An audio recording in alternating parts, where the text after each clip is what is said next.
Okay, you heard Priyanka Gandhi ask, who's behind this report?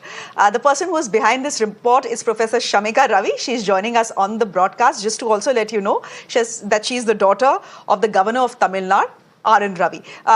Professor Ravi, thank you very much for your time here on Mirana. Can I start by asking you when this report was commissioned and what the mandate of this report was? What's the purpose of this report? This is not a commission study, Shreya.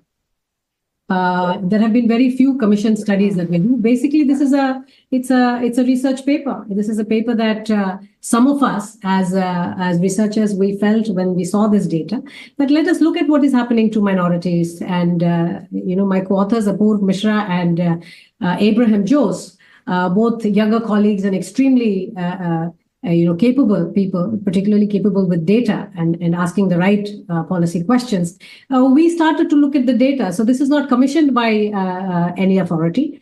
And when we started to find, changes, we started to again look at further refinements. We looked at countries where there have not been changes, right? Countries like Turkey, Thailand, etc., where you have had minimal changes in 65 years. So each of them becomes a line of research in itself. Professor Ravi, you have looked at 167 countries in your research. As regards India, your research is saying that in the last 65 years, the majority population, that is Hindus, has seen a dip by about 7%, and the Muslim population has increased, the minority population, not just Muslims, you're also talking about Sikhs, you're also talking about other minorities, like Buddhists. Can I ask you then, if this trend is in keeping with liberal democracies across the world, and how you look at it when you set it in our neighborhood?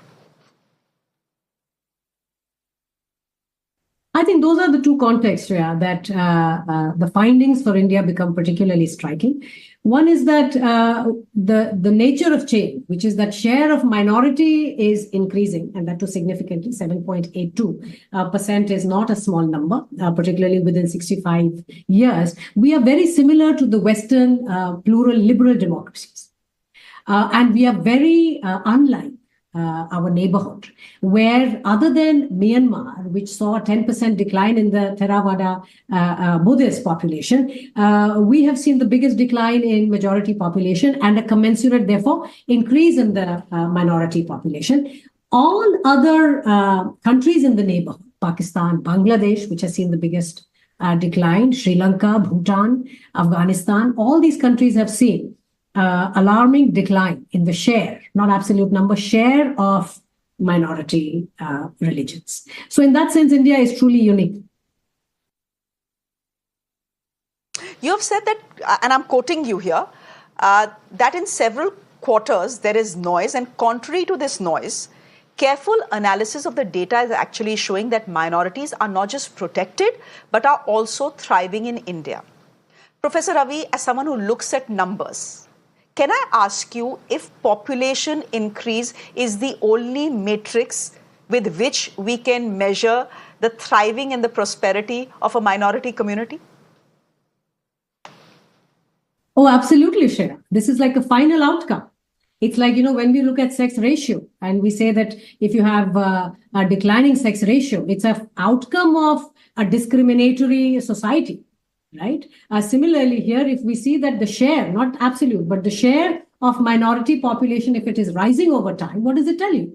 It tells you that there are many policies, but the community as a whole is plural, and that minority community, which means they are outnumbered, they're smaller, but they're growing as a share.